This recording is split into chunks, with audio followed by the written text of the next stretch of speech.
Recibirlos nuevamente en esta casa, en el Centro de Opacidad de las Fuerzas Armadas, en este ciclo que venimos de conferencias. En el día de hoy contamos con la presencia del escribano Bruno Acosta, que va a hacer una conferencia sobre José Primo de Rivera. Para aquellos que no lo conocen, vamos a hacer una breve reseña. Bruno Acosta Pastore nació en San Felipe y Santiago de Montevideo el 13 de noviembre de 1994. Es escribano público por la Universidad Católica del Uruguay. Es hace un lustro profesor de Derecho y Ciencias Políticas.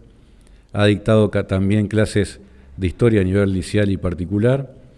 Es fundador de la revista digital Verdad y del canal de YouTube Movimiento Verdad. Ha colaborado con diversas publicaciones, como la página web Nacionalismo Católico San Juan Bautista y el mensuario Nación. Publicó este año un opúsculo, Esencia de la Democracia y cómo es contraria a la sana filosofía política y el catolicismo. Les pido un aplauso para recibir al escribano Bruno Acosta.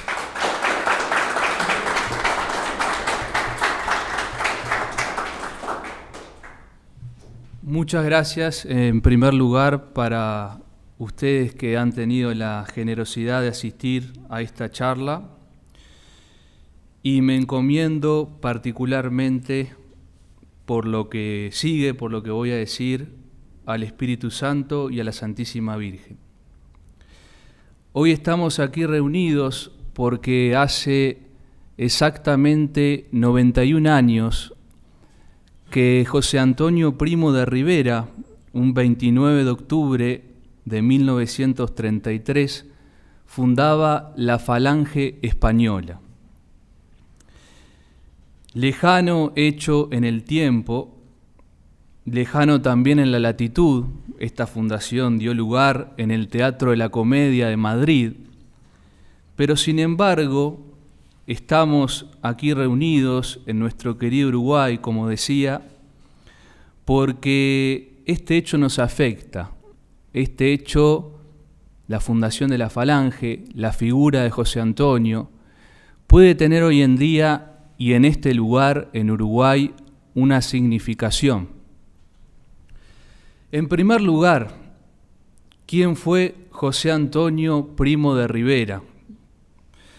José Antonio Primo de Rivera fue un caballero cristiano. José Antonio Primo de Rivera fue un poeta. José Antonio Primo de Rivera fue un español de pura cepa, un joven abogado y excelente abogado, un hombre muy sensible además, que de alguna manera, fruto de esa sensibilidad, fruto de ese espíritu de sacrificio que tenía, se vio obligado a entrar en política para salvar a su España. Un caballero cristiano, un poeta, un Quijote fue José Antonio. Todo esto, ni que hablar, implica que José Antonio fue un arquetipo, es decir, una figura referencial, paradigmática. De él dijo Pedro Laín, prodigio de armonía, Camilio Cela, señalado por Dios, José María García, una de las personalidades más nobles y atractivas de la historia de España. En abril de 1991, en la revista madrileña Época, Fernando Sánchez Dragó reclamaba: urge sacar del olvido a este heredero de Hércules y del Cid Campeador, a este sumo sacerdote, el último seguramente, de la religión del iberismo. Quizás su ejemplo nos pueda dar una pauta y una llave para abrir las puertas del futuro. José Antonio Primo de Rivera es el español más interesante de esta terrible centuria que ya se acerca a su fin. Y aquí Fernando Sánchez Dragó justamente dice: José Antonio nos puede abrir la puerta del futuro. De esto quiero hablar y hablaré más adelante. José Antonio Primo de Rivera y Sáenz Heredia, escribe don Luis Alfredo Andreniet, mi maestro, historiador, advenido a nuestro mundo en Madrid el 24 de abril de 1903. En ese día la Iglesia Católica conmemora la festividad de San Fidel, abogado y mártir. Esas dos características del caminar del santo en la tierra preanuncian la vida de José Antonio, abogado y mártir. Eran a las 19:45 de la tarde cuando el niño llenó de alegría aquella casa castellana de la calle de Génova. En buena hora nacido, como diría el cantar de gesta de Rodrigo Díaz de Vivar. José Antonio es el primogénito, señala su biógrafo Jiménez de Sandoval, de un matrimonio español de limpia alcurnia, aun cuando sus sangres no sean de las que los reyes de armas consideran de la primera nobleza. El hogar que viene a alegrar con sus sonrisas tiernas tiene un año escaso de existencia y ha fundido para una sola estirpe, llamada a la inmortalidad, las existencias de don Miguel Primo de Rivera, teniente coronel de infantería del ejército español, caballero de la Orden Militar de San Fernando, y de doña Casilda Sáenz de Heredia. La figura de José Antonio es una figura que emociona, así como emociona la figura de un santo de otra época y de otro lugar. José Antonio, al ser un poeta, al ser un Quijote, es una figura que emociona. José Antonio funda su falange para salvar a su España del marxismo y del liberalismo, es decir, de la ruina que hoy padece, y muere mártir, fusilado vilmente por los rojos, por los marxistas, el 20 de noviembre de 1936, en la cárcel de Alicante, a la edad de Cristo, de 33 años. Dejó, pues, el legado de un movimiento político, la Falange, clave para el alzamiento y el desarrollo de la Guerra Civil Española, fuerza espiritual de la misma, y al triunfar, gracias a Dios, el bando nacional frente al comunismo, tuvo España 40 años de paz y de estabilidad, y sobre todo de catolicismo. En segundo lugar, ¿cuál fue sucintamente la doctrina de José Antonio y de su falange? ¿Y hasta qué punto puede aplicarse hoy en nuestro Uruguay? Veamos dos al menos de sus pilares doctrinales. Primer pilar doctrinal, la idea de unidad frente a la de división. Frente a la división provocada por los regionalismos, José Antonio propiciaba la unidad de España. Frente a la división provocada por la lucha de clases, José Antonio propiciaba la unidad, la armonía, la concordia entre las mismas. Frente a la división provocada por los partidos políticos, José Antonio propiciaba la unidad de la nación. Desarrollemos estos puntos, aplicándonos a nuestra banda oriental. En primer lugar, los regionalismos. En el Uruguay, francamente, no existen. Nosotros no tenemos ese problema del regionalismo, del separatismo. En cambio, España hasta el día de hoy lo tiene y lo padece. En segundo lugar, respecto de la lucha de clases. En términos generales, la lucha de clases ha sido desplazada en la semántica, en la praxis marxista, en términos generales, y el marxismo la ha reemplazado por la lucha de sexos, el feminismo radical, las llamadas disidencias sexuales. Ya no es más la lucha entre el patrón y el obrero, sino que es la lucha entre el hombre y la mujer. también entre el homosexual y el heterosexual, también entre el blanco y el negro, el europeo y el indígena, y para colmo de males, la lucha entre el ser humano, creado a imagen y semejanza divina, y las bestias, el animal irracional. La lucha también entre el ser humano y el medio ambiente, como quiere, por ejemplo, Klaus Schwab. La dialéctica marxista entonces ha sido desplazada. Contra esta dialéctica, contra esta discordia, contra este enfrentamiento que provoca el marxismo con su doctrina perversa, inherentemente perversa, como enseña la Iglesia, nosotros tenemos que luchar y anteponer la idea de unidad y de concordia. Contra los disparates marxistas que plantean la desnaturalización del hombre, asemejándolo a los animales irracionales, contra la prédica de que el hombre está atacando al medio ambiente, nosotros tenemos que anteponer la contemplación y el respeto al orden de la creación. El marxismo, con su dialéctica, con su enfrentamiento, con su lucha, es un atentado contra ese orden de la creación. Es decir, finalmente, y como resumen de este segundo punto, diríamos que tenemos que anteponer la teoría de la unidad frente a la discordia, ya sea de la lucha de clases, de la lucha de sexos, etc.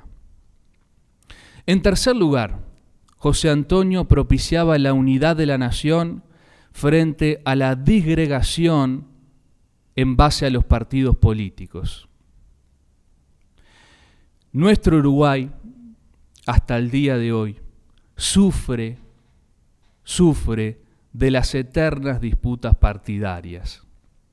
Los partidos, al partir, como su propio nombre indica, al partir, partidos parten a la nación en bandos beligerantes, conspiran contra la unidad y la paz social, provocan discordia cuando la política debe generar concordia.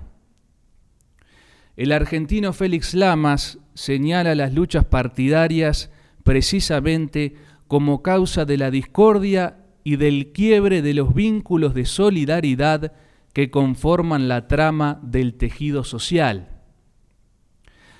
Dice gráficamente Félix Lamas, el régimen liberal partidocrático, ese que tenemos ahora en el Uruguay, es una forma de institucionalización de la discordia, de institucionalizar la discordia. En ese sentido, nuestro autor, José Antonio, bellamente escribía: para que haya minoría y mayoría, tiene que haber por necesidad división. Para disgregar el partido contrario, tiene que haber por necesidad odio.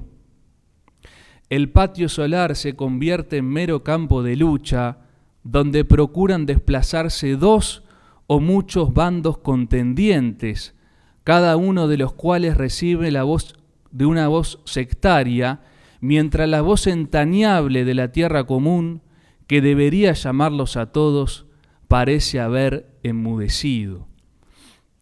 Nos está diciendo José Antonio, la lucha propiciada, el enfrentamiento, la disgregación propiciada por los partidos políticos genera odio, genera división, genera que las personas olviden esta consigna que llevan en su conciencia de unirse bajo la tierra común, de unirse bajo la patria. Como acabo de decir, contra esa desunión y discordia que provoca en definitiva odio, no amor, José Antonio propiciaba la unión de todos bajo los ideales de la patria. La política, noble oficio, no debería estar manchada por las vilezas partidocráticas, puesto que es de lo más excelso, de lo más noble que puede desarrollar una persona. Como enseñaba el Papa Pío XI, el dominio de la política, que mira los intereses de la sociedad entera, es, bajo ese aspecto, el campo de la más vasta caridad, de la caridad política, de la que podemos decir que ninguna la supera, salvo la de la religión.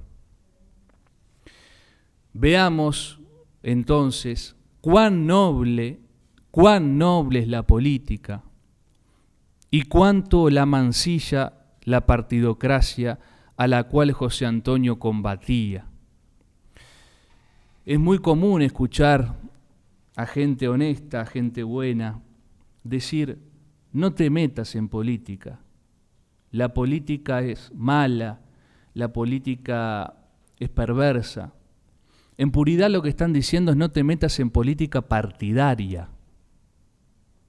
Ese error lo tenemos que combatir, porque la política con mayúsculas, como acabo de decir, la contribución de una persona al bien común es lo más excelso que se puede practicar, detrás de la caridad religiosa, como decía el Papa Pío XI.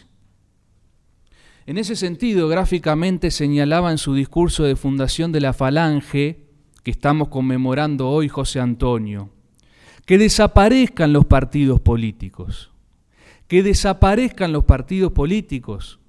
Nadie ha nacido nunca miembro de un partido político. En cambio, nacemos todos miembros de una familia, somos todos vecinos de un municipio, nos afanamos todos en el ejercicio de un trabajo.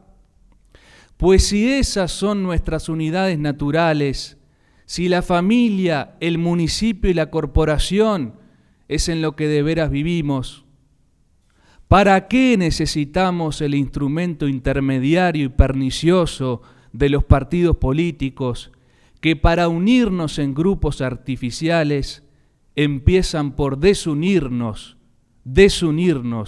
en nuestras realidades auténticas? La política, entonces, se realiza verdaderamente no a través de los partidos políticos, elementos que para unirnos en grupos artificiales empiezan por desunirnos en nuestras realidades auténticas, sino por intermedio de los cuerpos intermedios, naturales, auténticos, la familia, el municipio, la corporación. Los partidos políticos provocan enfrentamientos, discordia, cuando la política bien concebida, como he dicho, debe procurar concordia y unidad, la amistad civil, que diría Santo Tomás, la amistad civil. Estamos muy lejos de ese concepto por culpa de la partidocracia.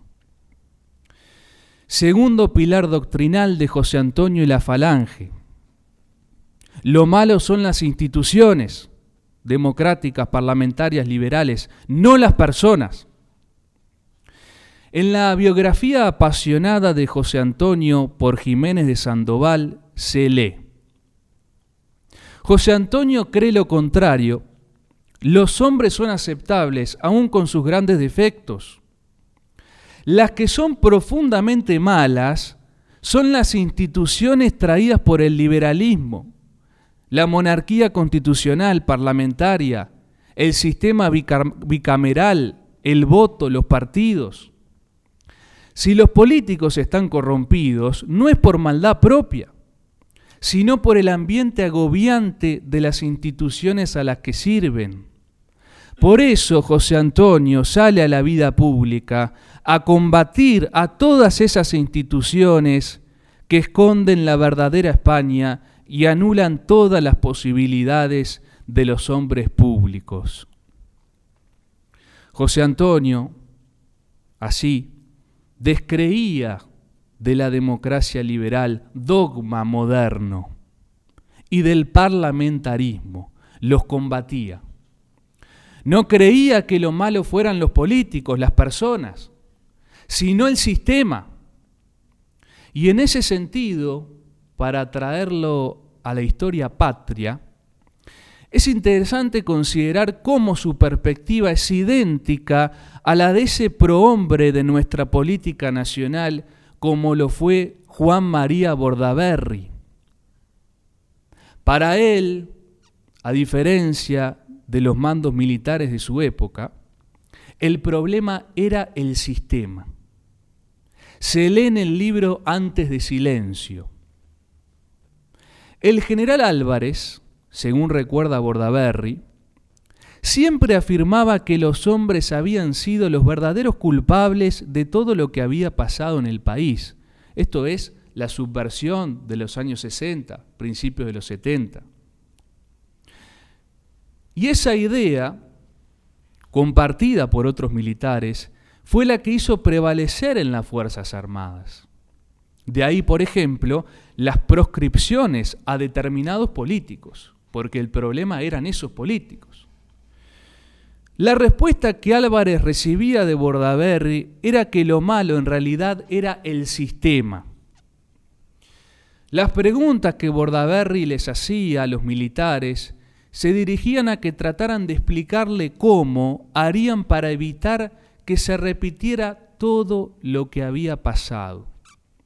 Que volvieran otra vez los partidos políticos, incluido el comunista.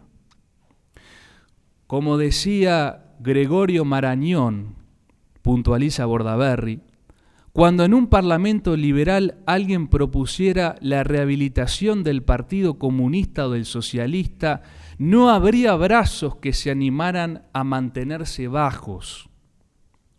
Todos los liberales votarían a favor. ¿Y cómo iban a hacer las Fuerzas Armadas para que eso no sucediera? Y fue lo que sucedió.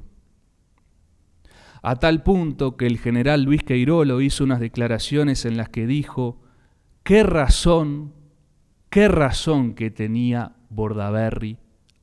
Esto lo dijo años después. Es inevitable para mí, a 2 días de las elecciones nacionales, comentarles lo siguiente. ¿Qué razón que tenía? Fue lo que ocurrió. El MPP tiene 9 senadores, MPP Tupamaro, 9 senadores. El Partido Comunista tiene 3 senadores. Solamente el MPP hoy, en el 2024, con sus 9 senadores, tiene la misma cantidad que todo el Partido Nacional, solo el MPP. ¿Qué razón que tenía Bordaberry? En tercer lugar, es un poco el nombre de esta charla, el espíritu de José Antonio y de su falange. ¿Hasta qué punto puede aplicarse ese espíritu al nacionalismo de hoy? La fuerza política que creó José Antonio se puede extrapolar perfectamente a otros países, con sus matices y actualizaciones al siglo XXI, al día de hoy, al Uruguay. Recuérdese que José Antonio toma mucho del fascismo italiano, es decir, trae de otro país el espíritu de la falange y lo pone en España. Lo mismo podría hacerse hoy entre nosotros, aquí. Veamos 2 pilares del espíritu de José Antonio y de su falange. Primer pilar espiritual. Espíritu poético, alegre y juvenil. La falange, los fascismos en general, fueron movimientos alegres, juveniles, vigorosos. Fueron movimientos que tuvieron un aire de actualidad y de sana reforma y de sano recambio en la política del momento europea, y la pueden tener también hoy. No fueron doctrinas elaboradas en un café entre elucubraciones de 2 o 3 diletantes. No fueron movimientos políticos monárquicos, como hubo en aquel momento en España, por ejemplo, añorante de la monarquía, algo que quizá ni siquiera en ese momento tenía sentido, menos ahora. La Falange y los fascismos en general fueron movimientos de reforma, de recambio, para bien, para superar al liberalismo y al socialismo. Vaya si ahora tenemos que superar al liberalismo y al socialismo. Y con un aire alegre, juvenil, vigoroso. Voy a leer unos párrafos de la biografía de José Antonio de Jiménez de Sandoval que vienen a cuento de esto que les estoy comentando. El viejo orden capitalista, imperante en Europa en esta época, década del 20, década del 30 del siglo pasado, se veía amenazado por las marchas sobre, la marcha sobre Roma, por ejemplo, incluso la marcha sobre Montevideo, que dio lugar aquí, a paso militar juvenil, con canciones de guerra y de amor, con gritos vibrantes, con fe y alegría. La alegría, la fe, la vibración juvenil. Este movimiento que creó José Antonio tenía mucho de esto, además de la recta doctrina, por supuesto, además de su crítica al liberalismo, al socialismo, a la partidocracia que ya vimos. José Antonio tuvo esa visión de que había que crear algo nuevo con los ideales perennes. Hay que escuchar Cara al Sol, el himno de la Falange, esa expresión poética, esa alta manera de ver las cosas, ese volverá a reír la primavera, esa esperanza. Estos movimientos fascistas, en concreto el de la Falange, tenían esa virilidad que conmueve y que mueve y que por ello se pueden aplicar hoy también. Hay unas palabras de José Antonio que tenía el don de la palabra, tenía el don de la expresión. Al final de su discurso de creación de la Falange, donde afirma: yo creo que está alzada la bandera, termina diciendo. Ahora vamos a defenderla alegremente, poéticamente. A los pueblos no los han movido nunca más que los poetas.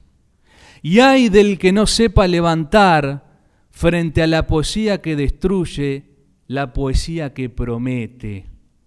Nos habla de promesa, bellamente nos habla también de esperanza.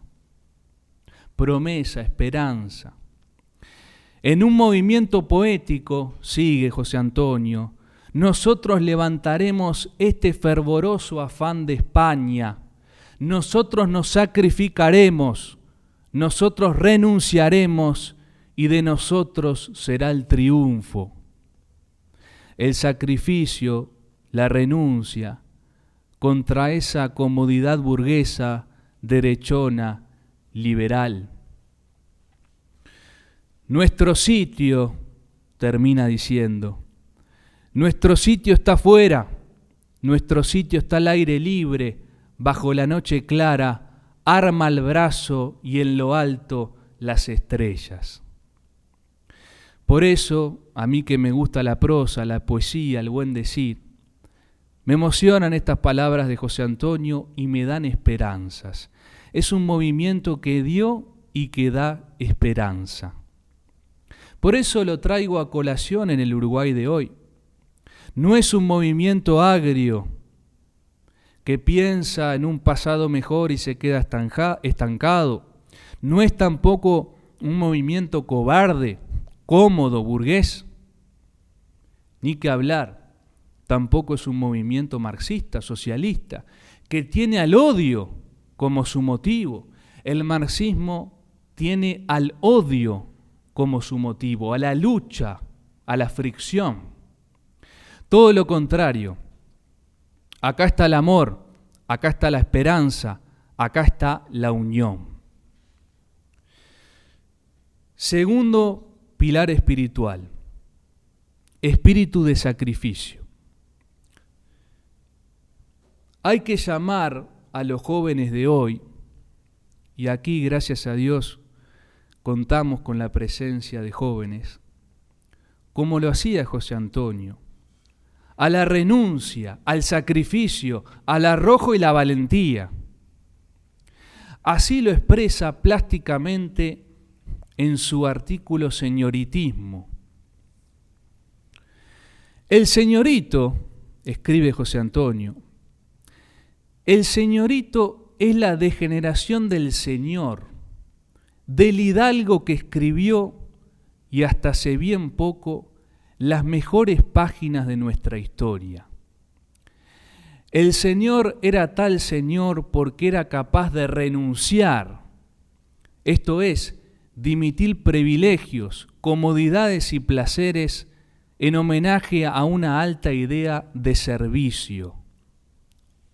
Nobleza obliga, pensaban los hidalgos, los señores, es decir, nobleza exige, obliga.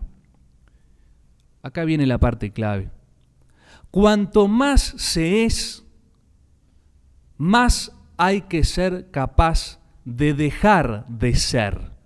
Ese es el ideal caballeresco y noble.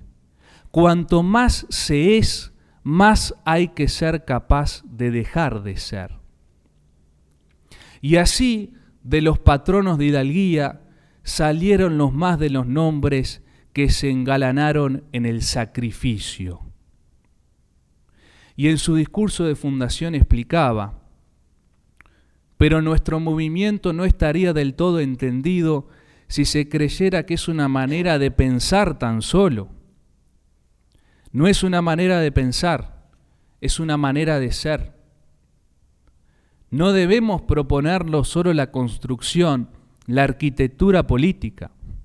Tenemos que adoptar, ante la vida entera, en cada uno de nuestros actos, una actitud humana profunda y completa. Esta actitud es el espíritu de servicio y de sacrificio en el sentido militar de la vida. No es ese, evidentemente, el espíritu que prima en nuestra clase política en términos generales. Sus privilegios no los llaman a más, no los exigen, nobleza obliga, sino a menos. Parasitan a sus representados o pseudo representados en vez de servirles. Lo mismo podríamos aplicar a nuestras juventudes de hoy. Nadie llama, como lo hacía José Antonio, a nuestras juventudes a la renuncia, al sacrificio, a renunciar y sacrificarse en pos del bien común, de la patria, sino que se les inculca el hedonismo. La juventud no está hecha para el placer, sino para el heroísmo. José Antonio logró llegarle a la juventud de su época, como comentaba el periodista madrileño Ruiz al general Franco. Este primero era el padre del falangista Alberto Ruiz. José Antonio ha operado sobre una masa inerte, tan fría como es la generación de jóvenes españoles de ahora, frívolos, adocenados, sin pulso ni ideal siquiera, y ha hecho de ellos en pocos meses una falange con alma y cuerpo, corazón y voluntad de titanes, de héroes. El mismo José Antonio reveló parte de su secreto en palabras realmente inspiradas. Ningún régimen se sostiene si no consigue reclutar a su alrededor a la generación joven en cuyo momento nace. Y para reclutar a una generación joven hay que dar con las palabras justas, hay que dar con la fórmula justa de la expresión conceptual. Dios nos permita dar con esa fórmula justa de la expresión conceptual. Un nuevo movimiento político nacionalista deberá constituirse con esas formas alegres, juveniles, vigorosas, valientes, sacrificadas, dando con la fórmula justa de la expresión conceptual que logre llegar a la juventud, aunada necesariamente con la doctrina perenne como la de la Falange y la de José Antonio.